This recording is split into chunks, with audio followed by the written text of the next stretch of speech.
Hi everyone, so it is the end of the month and that means it is time to finally show you what I made with my June Like Forever kit. I must admit I didn't kill this kit the way I did kill May's kit, and the leftovers of this kit, they're so lovely that they'll go into my stash and get used anyway, so let's begin.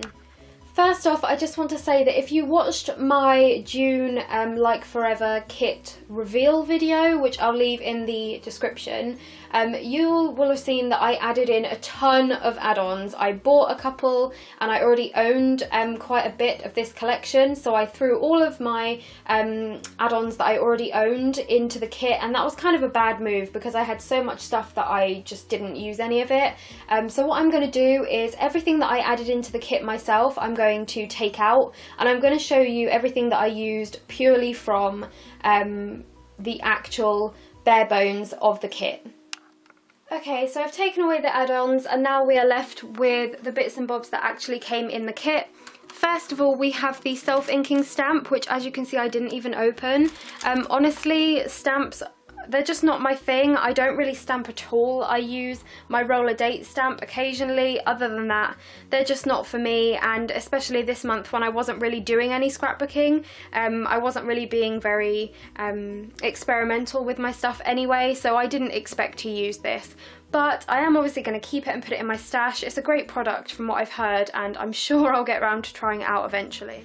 Then we have the pack of bobby pins, which I was so excited about, but I just didn't get round to using them, and also they're just so pretty that I was like hoarding them and I was trying to find the perfect layout to use them on, and I just didn't have that perfect layout this month.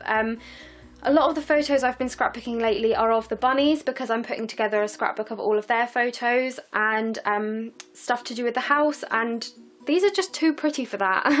I want to keep them for my birthday because it's my 21st birthday at the end of August, and the ones that say like hello, hooray and lovely and yay, I think they'll just be perfect for all my birthday photos, so I'm going to keep them for that. Then we have the die cuts and the acrylic shapes. The acrylic shapes I used a ton of. I think I've only got about 5 of those left, but the die cuts I do still have lots of these, and again a lot of them are birthday themed. Or like, I mean, that one said snail mail, and then there's cakes and flamingos and all that sort of thing, and they feel quite themed to me, and they just didn't fit the layouts I was making this month. Next we have the washi tape booklet, and again I'm embarrassed to say that I just didn't really use this. I used 3 pieces of washi from the washi tape booklet, and it's not because I don't like it, I really do, but again I really struggled with this kit because of the photos that I was scrapbooking this month. As for the doilies, I used the green one and the yellow one and half of the pink one, so I only have half the pink one left. And I didn't get a chance to use the pink spotty bag. We have the yellow letter and number stickers from Ellie Studio. Loved these. Used up quite a few of them, but I've still got a ton left, so they'll go into my stash. And then finally we have the paper scraps. So I have more scraps left than I had last month, but actually I used up quite a lot of the paper. So I've got this strip of birthday candles, which I deliberately saved again for my birthday next month. I've got a little square or rectangle of this grey cut apart sheet. Got some of the red polka dot with the blue and red flowers, some of the blue stripe, quite a big bit of the pink bows, a little bit of the black and white spot, and quite a big rough square of this spotty one with the blue stripe on the back. Overall, I'm quite disappointed with how much of the kit I managed to use because I didn't even open the stamp or the bobby pins, and I barely used any of the die cuts or the washi tape, and I am quite disappointed, but like I said, it will all get used eventually, so I'm not going to be too harsh on myself. Okay, so now we'll move on to the projects that I actually made with the kit this month. I've got a bit of a mixed bag this month actually. This first one is one of the layouts for my bunny scrapbook. It's 2 photos of my bunny Cupcake, who sadly passed away last year. When I first got her, she used to love to lay up on the windowsill in my bedroom, and these photos were taken then. And I just thought they were kind of funny because she used to look at me sideways, and I've put that she was asking, got food? As in like, got anything for me? I used some of the die cuts and popped them up on dimensional adhesive. I sprinkled some mist around. I cut out some triangles from one of the papers and sort of popped them up a little bit to give some dimension. And my sewing machine has been completely broken this month, but I like to sew white cardstock onto a pattern paper, so what I did was I sort of stapled it in place and then drew around it, so at least it had some sort of border. But yeah, a really simple one.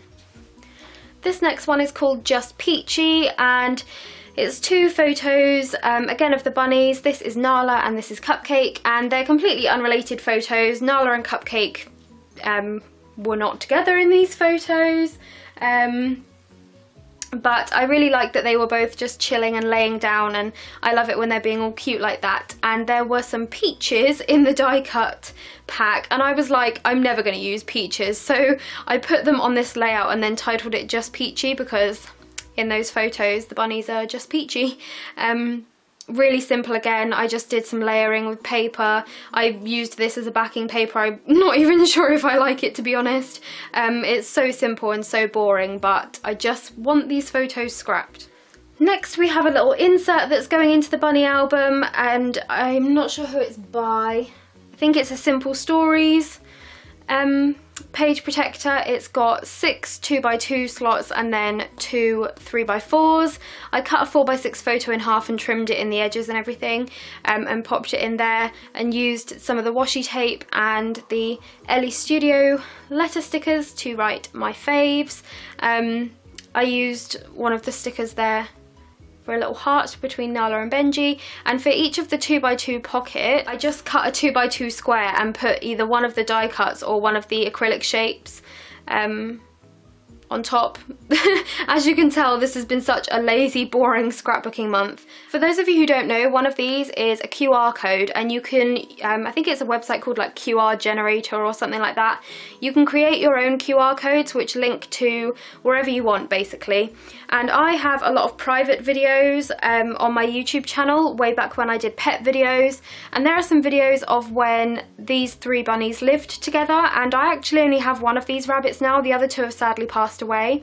And sometimes I get the urge to watch these videos when I'm flicking through my scrapbook and I see these QR codes, and I deliberately printed off the codes and put them into my scrapbook so that I can use this app on my phone, which is called Free Scan.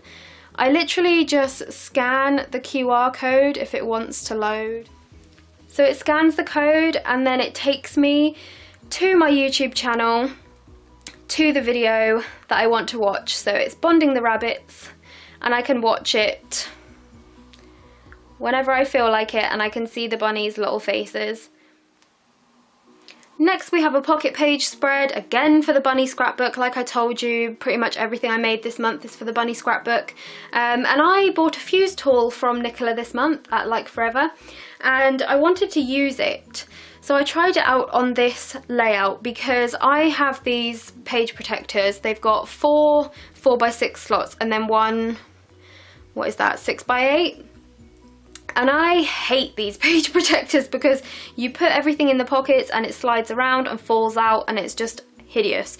So I put this page together really simply, just using paper from the kit and some of the die cuts. Really simple. I've got another QR code there, which is a video of the bunnies in the snow. And then I made sure that I had done the back side too, again just with the die cuts and some paper and just some random bits and bobs. And then I sealed all of the pockets closed with the fuse tool so that nothing can slide around. Oh, I love it. Best thing I've ever bought. Definitely going to be doing it pretty much every time I use a pocket page protector. This one, again, is really simple, but probably my favourite of the month, I would say.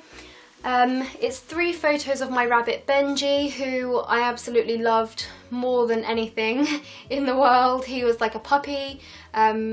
I miss him so much, so I'm trying to make sure that I scrapbook his photos really nicely and like portray his personality. And these photos just crack me up. He was standing up, and then one minute he was flopped over on the side, and then he was flopped all the way over on his back. So I put these photos in a sequence and labelled them 1, 2, 3 with some die cuts from the kit, and using the alphas I put the 3 stages of a flop because that's what he was doing a happy flop. I used this die cut that says "You're a whole lot of lovely," and then I stapled some of the acrylic hearts onto the background just to add some interest, and just left it at that, simple as that. Then I have a layout for the house scrapbook, and it's an interesting one because it has no photo.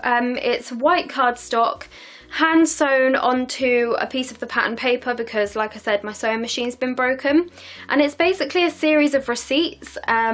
We thought it'd be really interesting to keep some of our receipts to see the random things that we bought while we've been doing up the house, and how much everything cost, because I'm sure this isn't the only time we'll be doing up a house in some way, so it'll be really interesting to compare prices of things. But I just thought it was funny because on a lot of the receipts we're buying things like paint, dust sheets, sanders, blah blah blah, and then it'll be like Haribo, Cadbury's, like all that sort of thing. So I arranged them on the page, and with one that was particularly food heavy, I used some die cuts from the kit, this like pink lemonade, and then this little sweet that says yums, just to show, you know, that one's got a lot of food on it. I used some of the cutter parts and layered those behind the receipts to fill in the gap. I used some of the house-shaped die cuts from the kit and one of those acrylic hearts, and the alphas to spell out what have we bought. And I just think it's going to be really interesting and fun to look back on, and I've never done a layout without a photo before, so it was a challenge, but I'm so glad I did it. I really liked it. Lastly, this is the final project that I made with June's kit. Like I said, I really didn't make very much this month, but this is going to be the front page, or the second page, of our house renovation scrapbook. I had to use this house paper somewhere in the scrapbook, and I really wanted to showcase it, but it's so busy that I didn't want to like use a small photo, so I took this photo of the front of our house and blew it up to, I think it's like 10 by 8 or something. I blew it up really big, had it printed out, and I thought that I could use that quite comfortably with this house paper. So I backed it on a couple of pieces of paper from the kit, used some of the die cuts, and then there's this little photo down here, which is when my boyfriend picked up the keys for the house in May. He sent me that photo, and I just thought it was really funny and wanted to include it somewhere, so I backed that on the red paper and stuck it down there in the corner with some balloons and another one of those acrylic hearts, and I titled it "And So It Begins," because that is the day that it all began and it all started going wrong. And then I used the Ellie Studio alphas to write May 18th, 2015, because that was the day that we got the keys to the house. So yeah. So that is everything that I made with my June Like Forever kit. Like I said, I'm kind of disappointed that I didn't use more of it because it's such a nice kit, and I'm not massively happy with the things I did make with it, but it's fine. I'm sure I'll get much more use out of July's kit. I hope you enjoyed this video. If you have any questions, do let me know. All of the links for Like Forever will be in the description as always, and I will see you next time. Bye!